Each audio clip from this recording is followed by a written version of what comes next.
કૃષ્ણ ગોવિંદ હરે મુરારે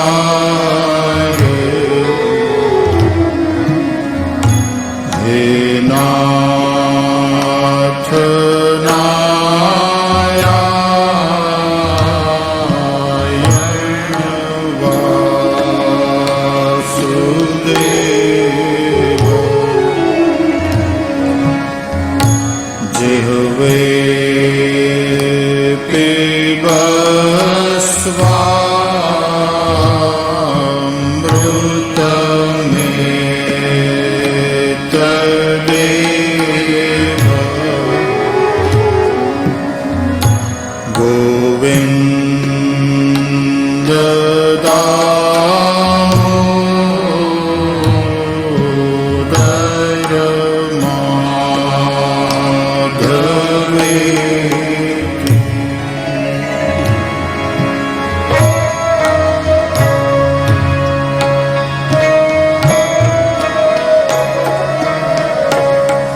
વિક્રેતો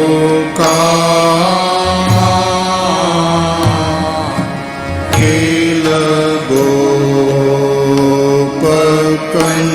ગોપકન્યા મુરાર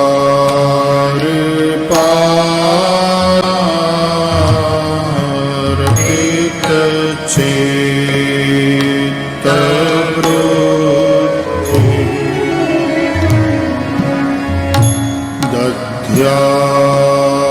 દધ્યાદિકં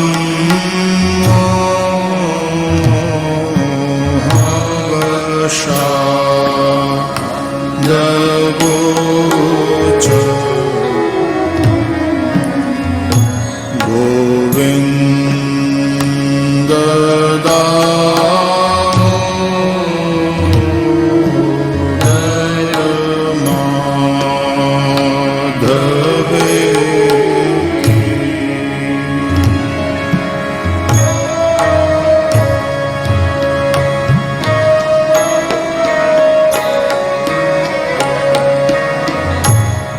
ગૃહે ગૃહે ગોપવધૂ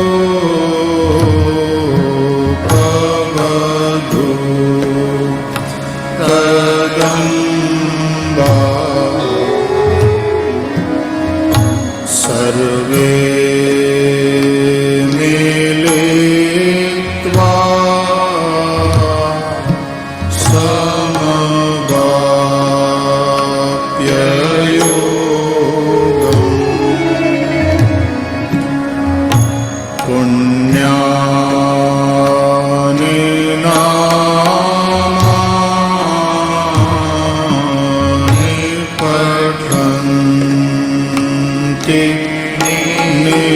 નિત્યમ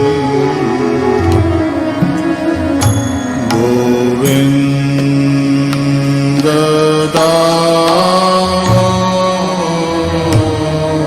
દામોદર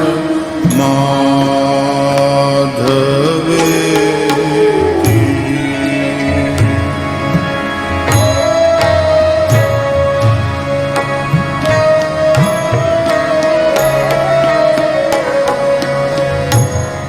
સુખં શયાના નીલયે નિજેતિ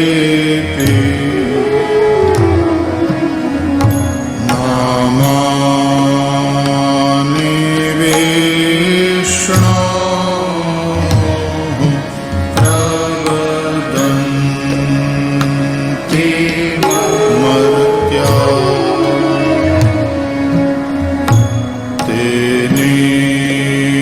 નિશ્ચિતં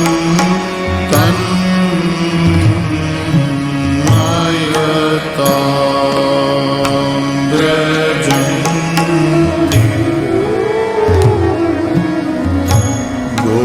ગોવિંદ દામોદર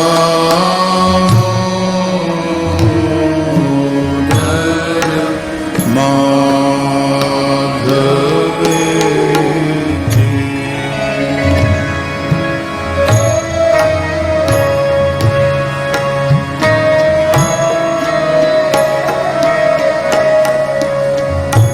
जिह्वे सदैवं भज सुन्दराणि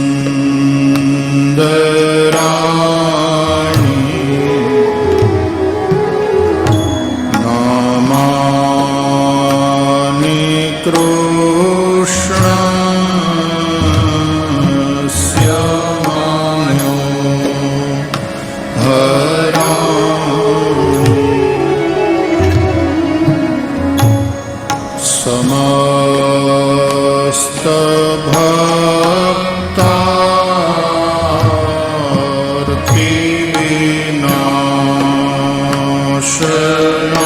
समस्तभक्तार्तिविनाशनानि गोविन्द दामोदर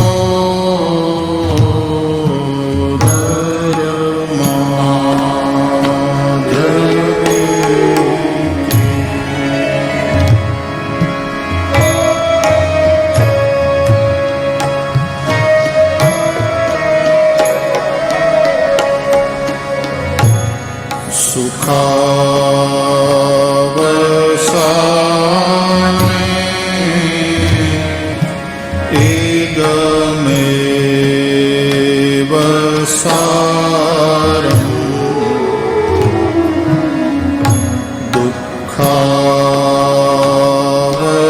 दुःखावसाने इदमेव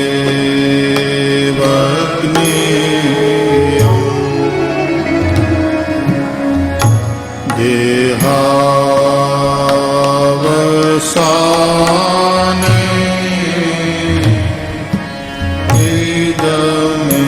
इदमेव जाप्यम् गोविन्द दामोदर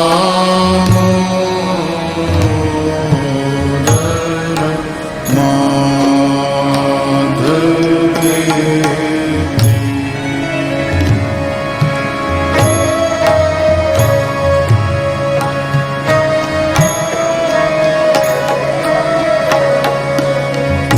श्री कृष्ण राधा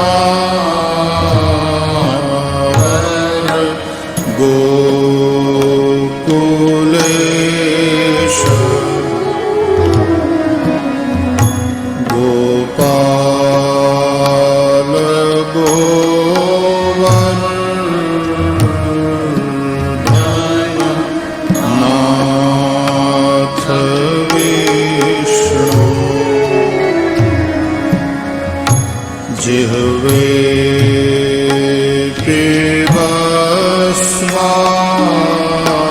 पिबस्वामृत में तदेव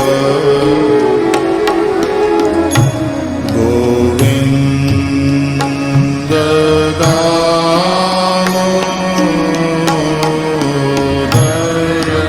माधवेति।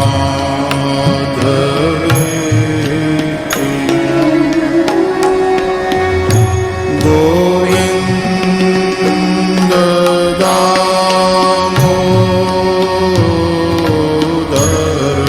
माधवेति।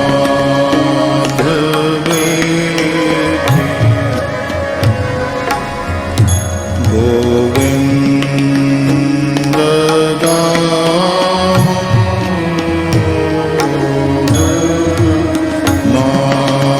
माधवेति।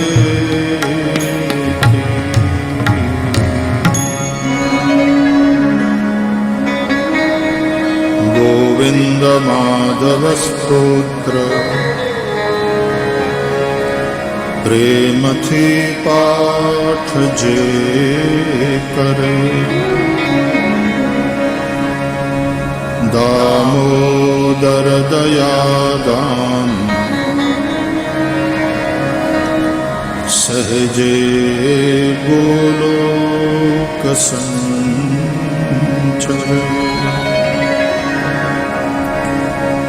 श्री वृंदावन विहारी लाल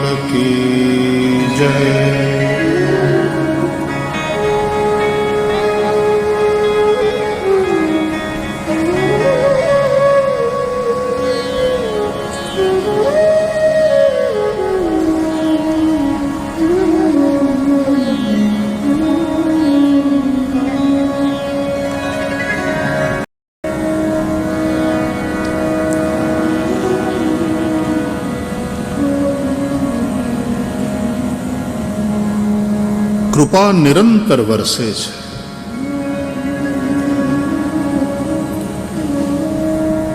કૃપાની મોસમ હોતી નથી અને એ ડિસ્ટર્બ પણ થતી નથી. આપણે કૃપાનો અનુભવ ન કરી શકીએ એ વાત અલગ. બાકી કૃપા શ્રી હરિની નિરંતર વરસે છે.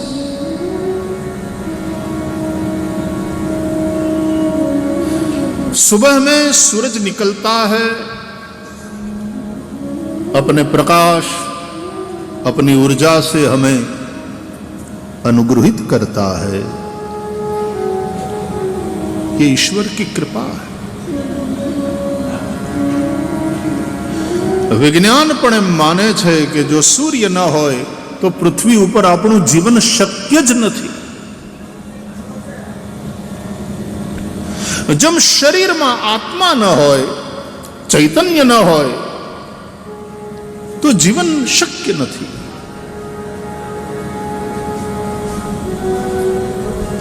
આ શરીર જીવતું ન કહેવાય જો આ શરીરમાં જીવાત્મા ન હોય. એમ સૃષ્ટિની અંદર જો સૂર્ય ન હોય તો સૃષ્ટિનું જીવન શક્ય નથી.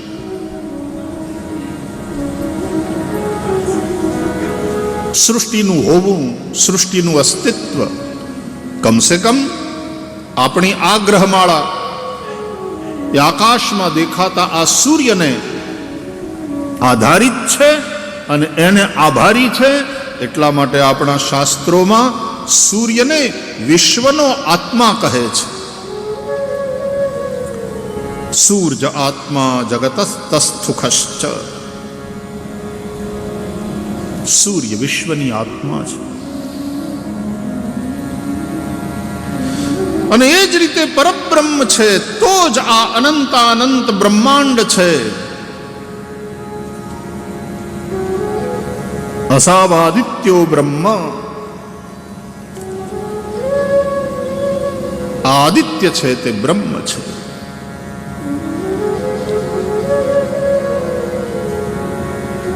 પરબ્રહ્મ પરમાત્મા અનંતાનંત બ્રહ્માંડોનું અભિન્ન નિમિત્તોપાદાન કારણ છે.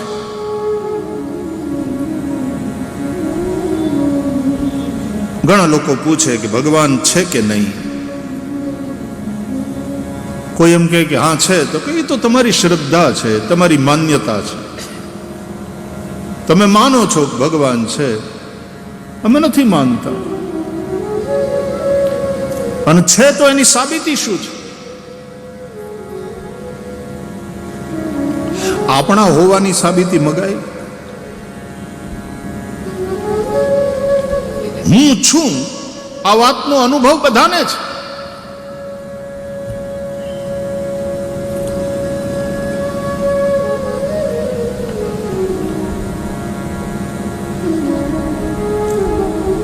तो हर व्यक्ति हरि का हस्ताक्षर है.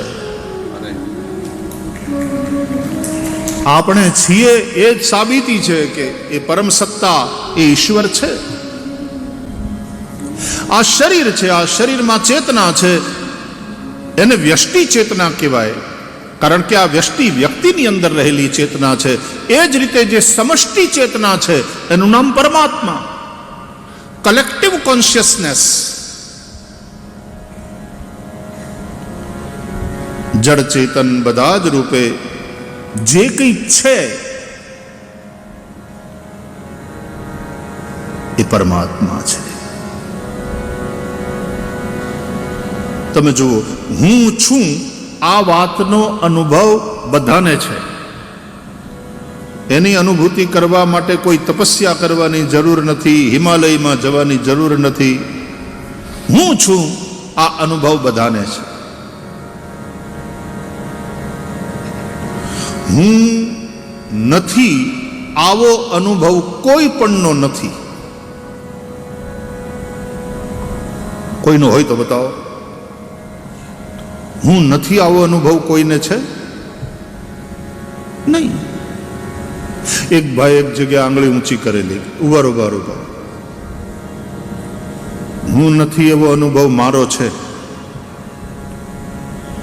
સરસ, કોઈક તો મળ્યું. શું અનુભવ થયો ભાઈ તમને? કે તમે જે ના પાડો છો કે આ અનુભવ કોઈનો નથી, એ અનુભવ મારો છે, હું નથી એવો. ગુડ. એવો અનુભવ તમને ક્યારે થયો વાલા? તો કે મારું ઓપરેશન હતું, ડોક્ટરે મને એનેસ્થેસિયા આપ્યો, બેહોશીનું ઇન્જેક્શન આપ્યું, એટલે જેટલો સમય હું બેહોશ રહ્યો ત્યારે મને એ અનુભવ થયો કે હું નથી. સાચી વાત, બહુ સાચી વાત.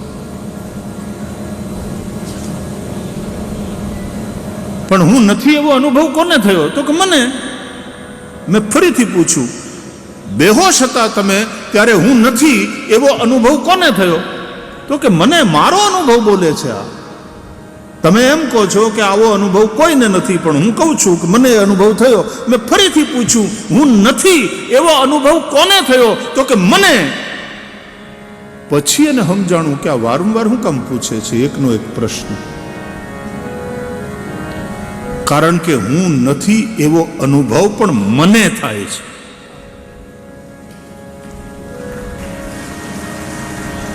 જો તમે જ નથી તો તમને આ અનુભવ ક્યાંથી થયો? એ વખતે પણ તમે હતા, બસ બેહોશ હતા. ખાટલામાં પડ્યા હોઈએ, ગાઢી નિદ્રામાં હોઈએ, ત્યારે આપણને ક્યાં કઈ યાદ રહે છે કે આપણે છીએ? પણ એ સમયે પણ આપણે હોઈએ છીએ. આપણે નિદ્રાવસ્થામાં હોઈએ છીએ. સવારે તમે ઉઠો ત્યારે તમને અનુભવ થાય છે ગાઢી નિંદર આવી, એક ઊંઘે સવાર થઈ, ફ્રેશ થઈ જવાય. એક પણ સપનું નથી આવ્યું. આ એક પણ સપનું નથી આવ્યું. ગાઢી નિદ્રા, આ બધો અનુભવ કરનાર કોણ? એ હું છું. જાગ્રત, સ્વપ્ન, સુષુપ્તિ, આ ત્રણેય અવસ્થાઓનો સાક્ષી એ હું છું. હું છું. આ વાત જેટલી પાકી છે એટલી જ પાકી વાત એ કલેક્ટિવ કોન્શિયસનેસ, એ જે સમષ્ટિ ચેતના છે.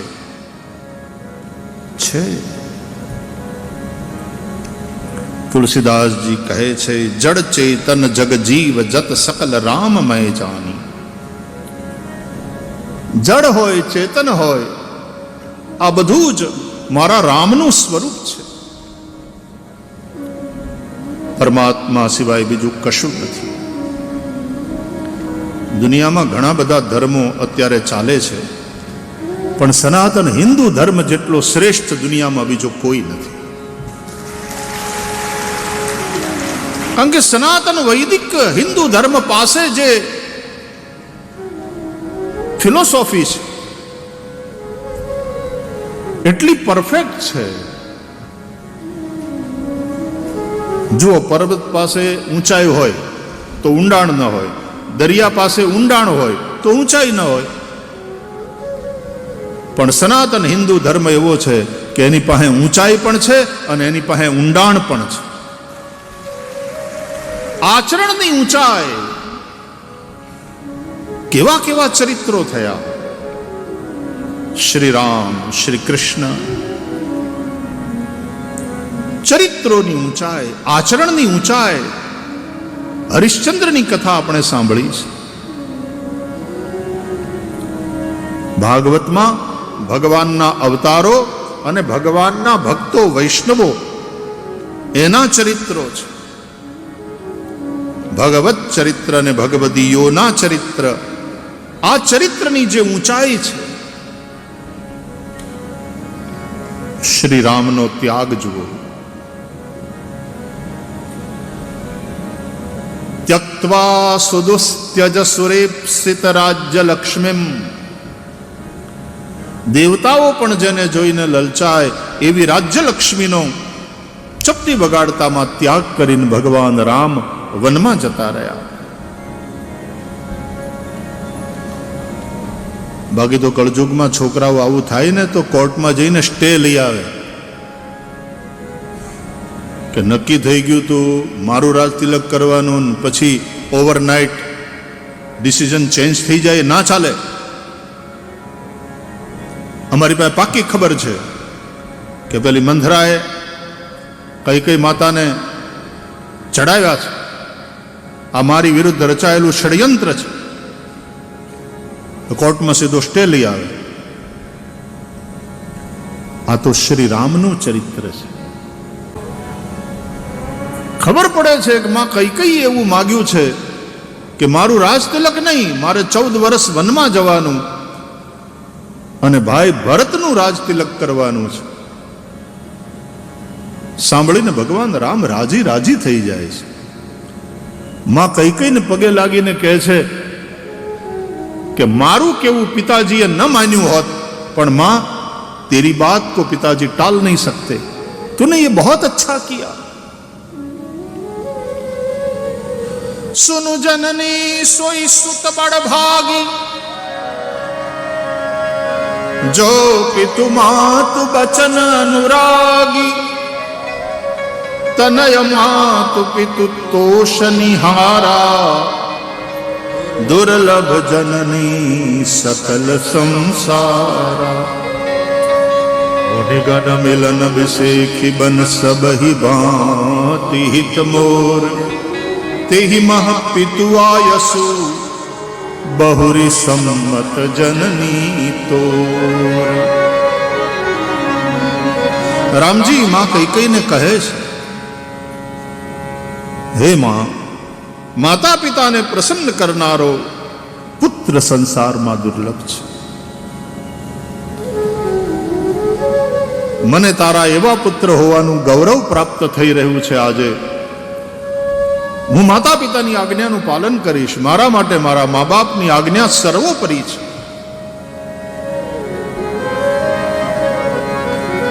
અહીંયા બાપને મારીને સત્તા છીનવી લેનારા એવા શાસકો થયા, ભાઈને મારીને ભાઈઓએ સત્તા છીનવી લીધી એવા શાસકો થયા. ઇતિહાસ ગવાહ હૈ. ત્યારે શ્રી રામના ચરિત્રની ઊંચાઈ જુઓ. મારો ભાઈ ભરત રાજા થશે એનો મને આનંદ છે. ભરત પ્રાણ પ્રિય પાવહી રાજુ. અને માં તે મારા માટે જે વનવાસની વાત કરી એમાં તો મારું હિત છે, મારું કલ્યાણ છે. મારા કેટલા બધા ફાયદા ગણાવવા માંડ્યા રામ. मुनिगन मिलन विषेखी बन सबहि भांति हित मोर. तेहि मह पितु आयसु बहुरी सम्मत जननी तोर.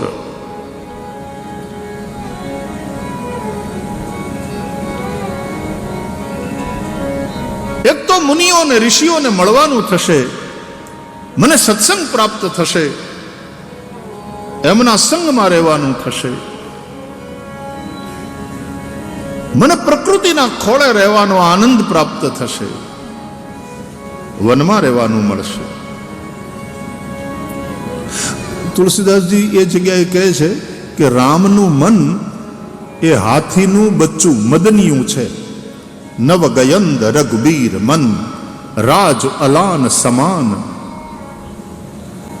શ્રી રામનું મન હાથીના મદનિયા જેવું છે. અને રાજ તિલકની વાત, રાજા બનવાની વાત, એ તો અલાન સમાન. એ મદનિયાના પગમાં પડેલી હાકળ જેવી હતી. હાથીને તો લગામ ના હોય, એને કઈ ગળામાં તે આમ દોરડા બાંધીને બાંધવાની વાત ન હોય, એના પગમાં સાંકળ હોય. અને સાંકળ તો રામ રૂપી મદનિયું અથવા તો રામના મન રૂપી મદનિયું એ વનમાં મુક્ત વિહાર કરવા ઈચ્છે છે. પણ દશરથજીએ રાજ્યાભિષેકની વાત કરી, માથે જવાબદારી નાખી દીધી. તમારે રાજા બનવાનું છે, પ્રજાનું પાલન કરવાનું છે. એ રાજ અલાન સમાન. એ જાણે પગમાં સાંકળ પડી, બંધન થઈ ગયું. મારે તો વનમાં મુક્ત વિચરણ કરવું હતું. પણ આ એક જવાબદારી આવી. પિતાની આજ્ઞા હોય તો મારે એ પણ સ્વીકારવી પડે. સત્તા માટે નહીં, પિતાની આજ્ઞા માનવી એ ધર્મ છે. પણ જ્યારે કૈકેયી માતાએ રામને વનવાસ આપ્યો કે જા બેટા વનમાં જા, એનો મતલબ એમ કે માં કૈકેયીએ રામના મનરૂપી મદનિયાના પગમાં પડેલી રાજ્યાભિષેકની રાજસત્તાની જવાબદારી રૂપી સાંકળને ખોલી નાખી કૈકેયીએ અને મદનિયાને છૂટું કર્યું કે જા બેટા વનમાં વિહાર કર. અને બંધનમાંથી છૂટેલું એ મદનિયું છોડાવનારનો આભાર માનતું માનતું જેમ પ્રસન્નતાપૂર્વક વનમાં વયું જાય એવી રીતે રામ વનમાં ગયા, તુલસીદાસજી કહે છે. એટલે વનમાં જવાની કોઈ ગ્લાની નથી, પ્રસન્નતા છે.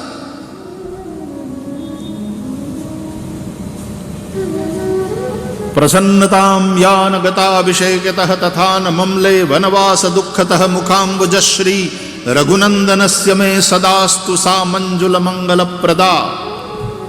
તુલસીદાસજી સંસ્કૃતમાં આવી રીતે શ્લોક લખી મંગલાચરણમાં ભગવાન રામની સ્થિતપ્રજ્ઞતાને પ્રણામ કરે છે. રાજ તિલકની વાત સાંભળી અને જે પ્રસન્ન થઈ ગયા, ફૂલાઈ ન ગયા. હા, નવા મિનિસ્ટરોની યાદીમાં આપણું નામ આવી ગયું.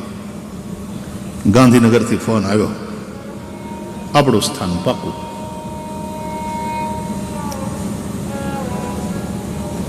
અથવા તો હવારના ઓથ ટેકિંગ સેરેમની સમયે નામ નીકળી ગયું એટલે મોઢું પડી જાય. હવારના પરમાં રામને કહેવામાં આવ્યું કે હવે તમારે રાજા નથી બનવાનું, વનમાં જવાનું છે. તો તથા ન મમલે વનવાસ દુઃખતઃ. અરે મારા ભાગે રાજ તો ન મળ્યું, પણ ઉલટાના વનના દુઃખ મારે સહન કરવાના. આ વાત સાંભળીને રામનું મુખ મ્લાન થયું. રાજ તિલકની વાત સાંભળી અને પ્રસન્ન ન થયા, અને વનવાસની વાત સાંભળીને રામ દુઃખી ન થયા. આવી ભગવાન રામની જે સ્થિતપ્રજ્ઞવાળી સ્થિતિ છે, ये चरित्र की ऊंचाई है साहब. व्यक्तित्वनी एक ऊंचाई, व्यवहाરની એક શાલીનતા, અંદરની એક પરિપક્વ ભૂમિકા,